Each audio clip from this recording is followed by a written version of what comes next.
안녕하세요. 이번 동영상에서는 CSS에 대해서 공부해 볼 건데요.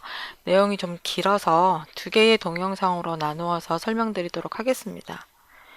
우선 스타일이 무엇인지, 왜 스타일을 HTML 태그에서 조절하지 않고 따로 분리해서 작성하는지 한번 알아볼게요. HTML 태그는 제목 태그라든가 텍스트 태그, 이미지 태그 이런 식으로 문서의 내용과 관련된 것만을 작성할 수 있습니다. 웹 문서에서 꼭 전하려고 하는 내용들은 HTML 태그를 이용을 해서 작성을 하고요. 우리가 PC 화면이나 모바일 화면에 보여지는 비주얼적인 것들은 모두 스타일을 이용을 해서 꾸며주게 됩니다. 이렇게 HTML 태그와 CSS 두 개로 내용과 디자인을 분리를 하게 되면 내용을 수정할 때는 HTML 태그만 건드리면 되고 디자인을 바꾸고 싶다 그러면 CSS 부분만 바꿔주면 돼요. 그러니까 내용과 디자인이 분리가 되어 있어서 각각에 대해서 따로 컨트롤할 수 있게 되는 거죠. 그 예를 한번 보여드리도록 할게요. CSS를 설명을 할 때 가장 많이 예로 드는 사이트예요.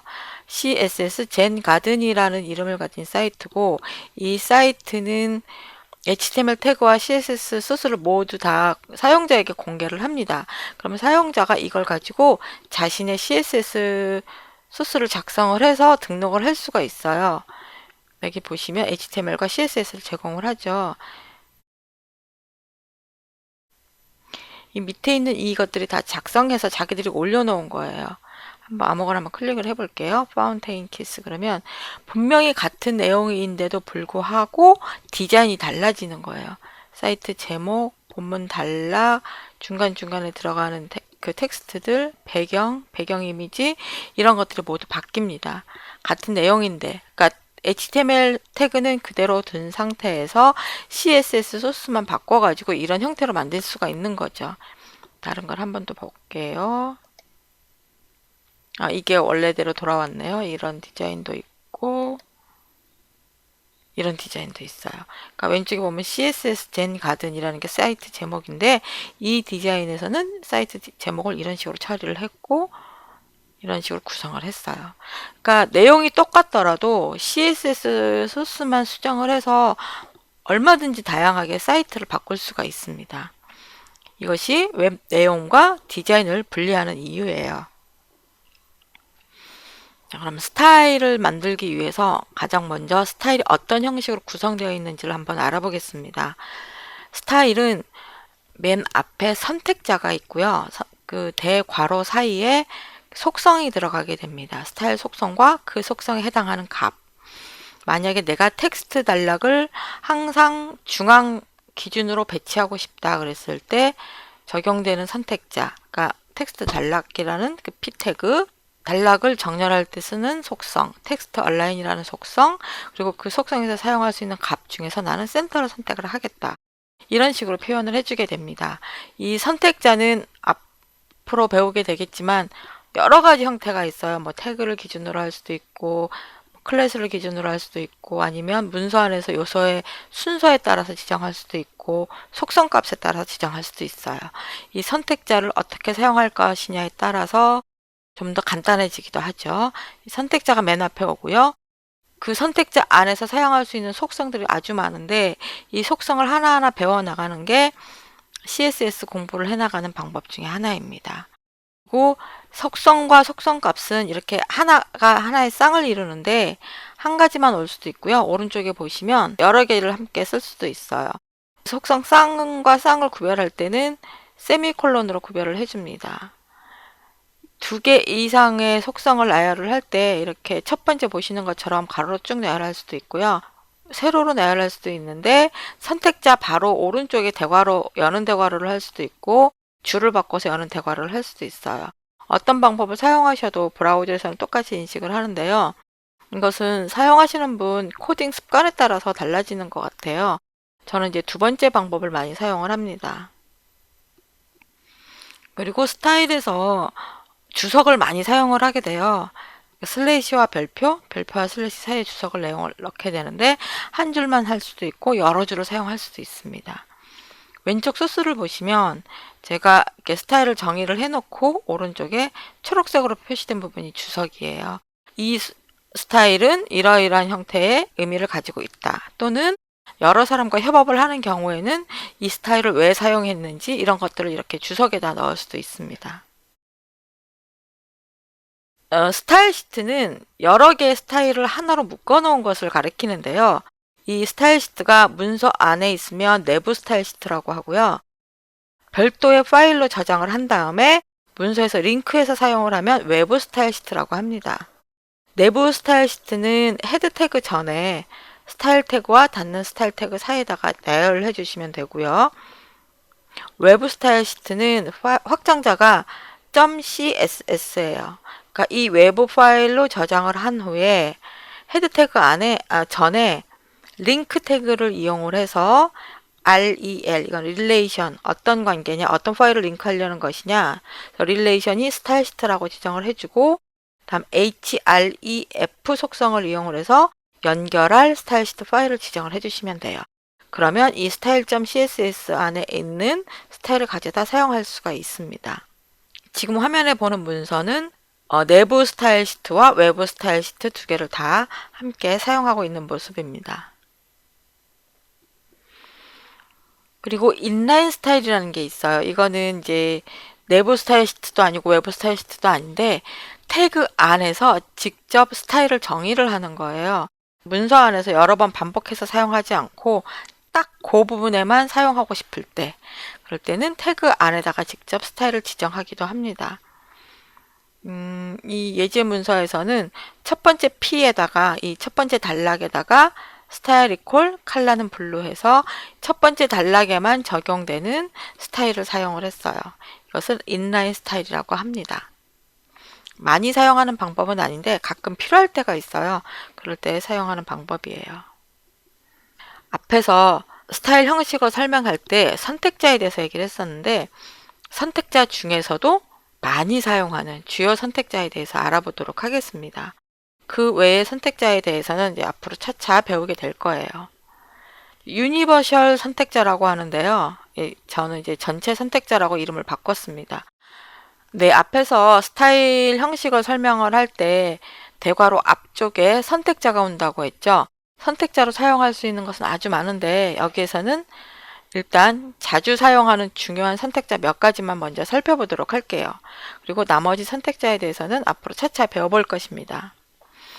여기서 선택자라고 하는 게 원어는 셀렉터예요. 그래서 어떤 강의나 책에서는 셀렉터라고도 할 것이고 선택자라고도 할 것이고 두 개 다 같은 말입니다. 처음 살펴볼 것은 이제 전체 선택자. 원래 원문은 유니버셜 셀렉터예요. 유니버셜 셀렉터는 기호를 이렇게 별표로 사용을 합니다.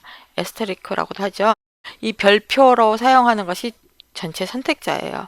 전체 선택자는 페이지에 있는 모든 요소를 대상으로 스타일을 적용할 때 사용을 합니다.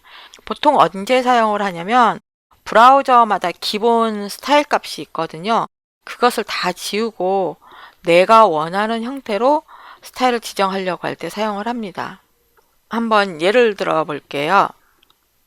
이게 웹문서가 있고 제가 한번 검사를 열어보도록 하겠습니다. 이 문서에는 웹 개발자 도구를 보면 왼쪽엔 태그가 있고 오른쪽엔 스타일 정보가 나와요. 제가 바디 부분을 한번 보도록 하겠습니다. 바디라는 태그를 클릭을 하면 오른쪽에 정보가 나오는데 바디 태그에 마진이 8픽셀이라고 되어 있어요. 이 마진이라는 건 뭐냐면 웹브라우저 이 테두리 부분과 실제 내용 사이의 여백을 마진이라고 합니다. 마진에 마우스 커서를 가져가면 화면상에 주황색으로 여기 주황색으로 보이는 부분이 있을 거예요. 좀 확대를 해볼게요. 네, 이 주황색으로 보이는 부분이 웹브라우저에서 웹문서를 보여주면서 너무 테두리 부분에 딱 붙지 않게 하기 위해서 기본적으로 집어넣은 여백입니다. 이 크롬 브라우저의 경우에는 이 여백 값을 8픽셀로 지정을 한 거예요.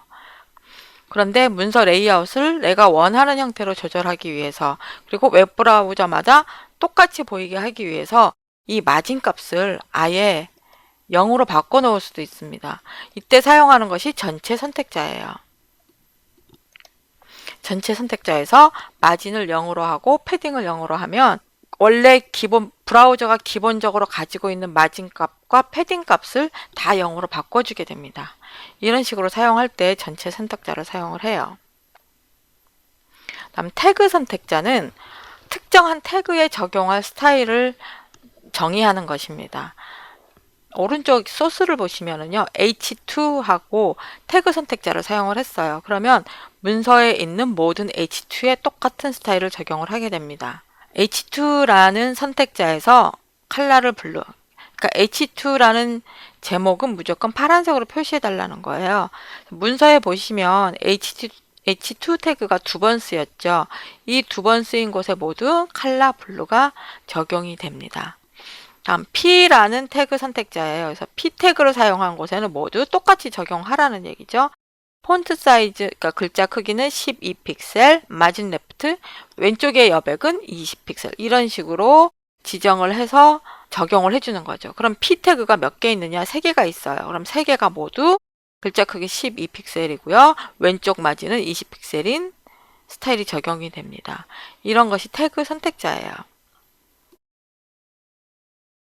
더욱더 많이 사용되는 건 이제 클래스 선택자입니다. 클래스 선택자와 아이디 선택자인데요. 클래스 선택자라는 것은 특정한 부분 내가 찍어서 이 부분에만 적용하고 싶어 했을 때 사용하는 게 클래스 선택자예요. 클래스 선택자는 처음에 정의를 할 때 마침표를 붙입니다. 내가 점하고 블루 텍스트라 그랬어요. 이 이름은 클래스 이름은 내가 원하는 어떤 이름을 사용하셔도 상관이 없지만 누구나 딱 봤을 때 이게 뭐 하는 스타일이지라고 알아볼 수 있게끔 지정을 해주시면 좋아요. 저는 마침표하고 블루 텍스트라고 했어요. 이 블루 텍스트라는 스타일은 글자를 파란색으로 만드는 선택자예요. 마침표가 있는 걸 보니까 얘는 클래스 선택자다라는 걸 알 수가 있죠.